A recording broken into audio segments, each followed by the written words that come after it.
everybody, my name is Mr. Francy and welcome back to Mr. Francy Reads. Okay, so today I'm going to be doing something quite fun. I'm going to be ranking all 32 books that I read in the first quarter of 2023. I decided to put a rule on this ranking, which is any of the books that I reread need to go at the bottom of the rankings to be fair for books that I have read for the first time. All the way up until the top 5, I'm just going to say the name of the book and the author and their place in the ranking. And then when we get to 5th place onwards, I'll spend a little bit more time discussing the premise and my thoughts and feelings. So let's jump right on in. What are my rankings for all 32 books that I read in the first quarter, that is January, February, and March of 2023? Let's begin. Coming in at number 32 is Evermore by Alison Noel. Coming in at number 31 is Mistborn: The Well of Ascension by Brandon Sanderson. Coming in at number 30 is Mistborn: The Final Empire by Brandon Sanderson. Those are all of my rereads, so let's get into all the books that I read for the first time in 2023. Coming in at number 29 was this book, Death of a Chocoholic by Lee Hollis. Coming in at number 28 is Amanna's Voice by Hannah Khan. Coming in at number 27 is Latte Trouble by Cleo Coyle. Coming in at number 26 is Clockwork Prince by Cassandra Clare. Coming in at number 25 is Sorry Not Sorry by Naya Rivera. Coming in at number 24 is Clockwork Angel by Cassandra Clare. Coming in at 23 is To All the Boys I Loved Before by Jenny Han. Coming in at 22 is Flowers and Foul Play by Amanda Flower. Coming in at number 21 is Deserts, Driving and Derelicts by Tonya Kappas. Coming in at number 20 is Beaches, Bungalows and Burglaries by Tonya Kappas. Coming in at number 19 is French Pressed by Cleo Coyle. Coming in at number 18 is Decaffeinated Corpse by Cleo Coyle. Coming in at number 17 is P.S. I Still Love You by Jenny Han. Coming in at 16 is A Plus One for Murder by Laura Bradford.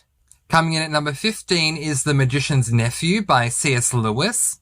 Coming in at number 14 is The Lion, the Witch and the Wardrobe by C.S. Lewis. Coming in at number 13 is Asbo by Ian Rob Wright. Coming in at number 12 is Sam by Ian Rob Wright. Coming in at number 11 is Murder Most Frothy by Cleo Coyle. Coming in at number 10 is Escape from Mr. Lemoncello's Library by Chris Grabenstein. Coming in at number 9 is Last Rite by Lisa DesRoches. Coming in at number 8 is Have I Told You This Already by Lauren Graham. Coming in at number 7 is Eliza and Her Monsters by Francesca Zappia. Coming in at number 6 is Amanna's Song by Hannah Khan. And now we've made it to the top 5. So this is where I'm going to take a little more time to discuss these ones with you. Coming in at number 5 is Nate Plus One by Kevin Van Wy. So this is a YA, I think it is. I'm just confirming that. Yes, YA LGBTIQ plus male romance contemporary. And I gave this book 5 stars. So the premise of this book is that we follow Nate, a boy who lives with his single mother who is a nurse. Nate is gay and pretty much everyone who matters knows it, including his family back home in South Africa. But Nate hasn't actually been to Africa, and it's the birthplace of his now dead father. Nate dreams of going. However, a fortuitous circumstance occurs when he and his mother are invited there, because a family member is getting married. But Nate's past has come back to haunt him. An ex has, somehow wound up with one of the bride's best friends, and so he will be there. Then his mother has to cancel going herself because she needs to work. Jai Patel is the most beautiful man in Nate's eyes, and when Nate tells Jai about his mother cancelling, Jai asks if he can go as a plus one of sorts. This makes Nate excited. He's now going to South Africa and taking the most beautiful guy in the world with him. But what will things be like miles and oceans away from home? So, yeah, this was just a fantastic book. I really did enjoy it. I had read Date Me Bryson Keller by Kevin Van Wy and really enjoyed that one. So I was very much eagerly anticipating this one. On the whole, to the plot, I did like it. I was confused by the tagline, save the date and win the boy on the cover. And to whatever degree I still am, to be honest, but that doesn't mean that I didn't love the book. The fact that Kevin Van Wy could integrate things from his own home country, because this is own voices. Kevin Van Wy is gay and he comes from South Africa. Made me love it even more. I love Nate as a character, and he has a great heart, as big as an ocean, and equal to his heart is the bigness of the heart that Jai has. It was a fantastic read, and I can't wait to read more Kevin Van Wy. Coming in at number 4 is this book, How It All Blew Up by Arvan Ahmadi. This is a YA LGBTIQ plus romance contemporary also, and I also gave this book 5 stars. So the premise of this book is that we follow Amir, who at the beginning is seated in an interrogation room, explaining to the interrogator that the disruption on the plane was not what it looked like. Being a Muslim, Amir's family knows what it's like to be something they are not, and in this case, a mere disruption on the plane causes passengers to believe Amir's family is linked to terrorism. However, Amir's story is so much deeper than that. It all starts with blackmail, give us $1,000 or we'll show this image of you kissing another boy to your parents, and leads to the wild ride that is How It All Blew Up. Look, I love this book and almost read it all in one sitting. Ahmadi's concept of going back and forth between interrogations and standard plot was something different for me that I enjoyed, but it was Amir's journey of finding himself that really had me falling in love with him as a character. The ending really annoyed me. I really appreciated the final chapter, but the last sentence broke my heart and had me screaming, this can't be it. I did a video recently called Open Endings No. And this was, one of the books that I was referring to in that video. I don't mention it by name, but yes, one of the many books that I spoil what happens in an ending, but don't say the name of the book. This was one of them. But I absolutely loved it. I wanted to read a book specifically that, after reading the Amina's Voice duology, including Amina's Voice and Amina's Song by Hannah Khan, which revolved around a middle grade Muslim girl, I was inspired to pick up a Muslim LGBTIQ plus male contemporary, and I got that with this book. I was extremely satisfied by it, and that's why it made it to number 4. Coming in at number 3 and winning the bronze medal for my third favourite book for the first quarter of 2023 is this book, Tell Me 3 Things by Julie Buxbaum. This is a YA straight romance contemporary, and I also obviously gave this book 5 stars. So the premise of this book is that we follow Jessie, a teen who has lost her mother. Her father decided to remarry and his new woman lives in LA, so he forces Jessie to pack up everything and leave behind everything and everyone, including her best friend Scar, and embrace all that LA has to offer. But what does LA have to offer? Snooty kids, a son that's always baking and way too bright, a stepbrother who wants nothing to do with her? No, this is all so wrong. But then an anonymous person sends her an email, they go to the same school as her and see that she could do with some assistance. Can this person, who's referred to as somebody nobody, be a truly amazing gift, or is this some weird rando? Only time will tell. So, look, as far as the negative side of this book, I totally got why Julie Buxbaum did this, especially after reading the author's note, but I had an issue with just how much Jessie is in her head all the time, and I mean all the time. But again, it does make perfect sense, and I can objectively say it's not wrong, it's just something that I would have preferred less of. However, in saying that, I loved the whole anonymous person trope. While tropes are something we see all the time, the difference between a trope and a cliche for me is that a trope can be done slightly differently and still be amazing. Julie Buxbaum pulled this off flawlessly. I was on the edge of my seat all the way through trying to work out who SN, somebody nobody, was. I can honestly say that I enjoyed everything about this book outside of my one con that I've mentioned. The characters were great, the plot was fun, the study in grief and loss was well done, and it was an incredibly immersive read for me as well. And so that's why Tell Me 3 Things by Julie Buxbaum receives the bronze medal for third place for all the books that I read in the first quarter of 2023. Now, it is one thing if an author receives a bronze medal from me, or if they receive one medal from me, because I just think that that is well done to that author. They've obviously done well enough to stand above the rest and receive a medal. But how about receiving 2 medals in a row?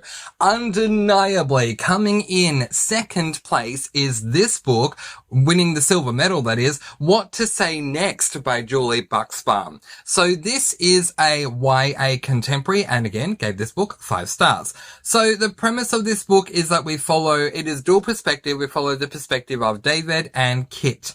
David is a boy who has Asperger's and is used to sitting alone because people at high school consider him odd. Kit is a girl who is struggling with grief and loss of her father. One day, not being able to struggle being around her friends owing to the loss of her father and knowing how they're going to respond to that, Kit decides to sit across from David. David quite bluntly says to her, "So, your father died." This simple, blunt truth starts a conversation between the pair that leads to so much more than I ever could have expected.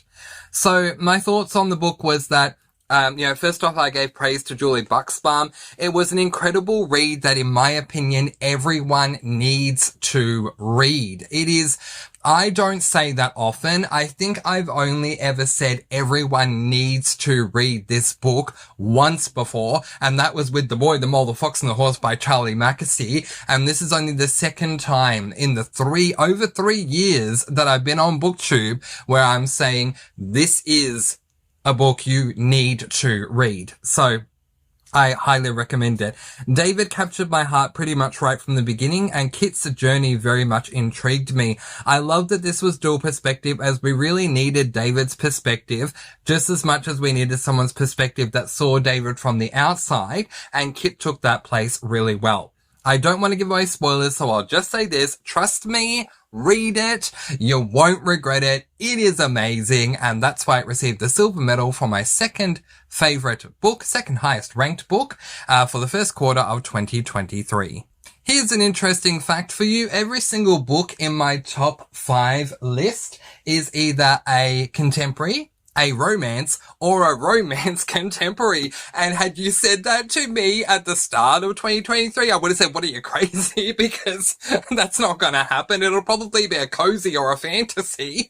But anyway, no, these ones have topped the list, and that's just fantastic. Coming in at number 1, the gold medal, the standout, absolute best book that I read in the first quarter of 2023 was this book, Here's to Us by Becky Albertalli and Adam Silvera. This is book number 2 in the What If It's Us duology. It is a romance LGBTIQ plus male YA book. And I gave it obviously 5 stars. So, okay, to the premise of this book. It's tough to say because this is the second book in the duology and I don't want to give away too many spoilers, but so let's just quickly put a spoiler tag up on the screen for the premise. I don't go into too much detail with spoilers at all, but I like to give a setup for every book, so I'll do that now. In this book we follow, in the What If It's Us duology, the second and final book, we begin by seeing what has happened over the past 2 years. Bendito and Arthur are not together and yet are in fact with new boyfriends. As hard as it was for them to move on, they knew the long distance relationship thing wasn't going to work out, but then out of nowhere, Arthur is given an internship to work as an assistant of an off-Broadway show in New York, New York. Bendito will be there. How will things go years later? Okay, take the spoiler tag off the screen and I'll give you my thoughts. I need to say this here before I forget to do so. Thank you to Becky Albertalli, and I'm thrilled that she decided to work with Adam Silvera again and realize the second book and to release the second book in this duology. But I need to say that Adam Silvera is just absolutely, without a doubt, my absolute favorite male contemporary author. He is just fantastic. If you're looking for hard-hitting male contemporary stuff, then you can't go past Adam Silvera. So, Yeah, look, I thought that this book was just absolutely fantastic. There's not a lot I can say without giving away spoilers, other than to say I loved book one. The only thing I didn't like about book one in this duology was that it ended where it did. It felt weird to me, and then I found out it was not a standalone but a duology. I couldn't wait to get to book number two. I eagerly anticipated book number two. I was really hoping it was going to be absolutely amazing. It was better than absolutely amazing. It exceeded the extremely high expectations I already had for it. I highly recommend both What If It's Us and Here's to Us, and if you've read What If It's Us and you're concerned that Here's to Us will spoil What If It's Us, it does not. What If It's Us is fantastic anyway. Here's to Us, in my opinion, is better. So, coming in for the gold medal for the single best book that I read in the first quarter for 2023 is Here's to Us by Becky Albertalli and Adam Silvera. But that is it. That is where I'm going to leave it for today. Those are the 32 books that I read in the first quarter of 2023, ranked for you completely. What did you think of these rankings? Do you agree with them? If you've read any of these books, let me know in the comment section below. And what would you rank some of your books? Do you have a top 32, 30, 25, 20, 10, 15, 5, 3? Let me know that as well. But in the meantime, I'm going to let you all go with peace, blessings, and so much love. Please do be kind and love one another and spread your sparkling energy all throughout the world. And until next time, happy reading. Bye, everyone.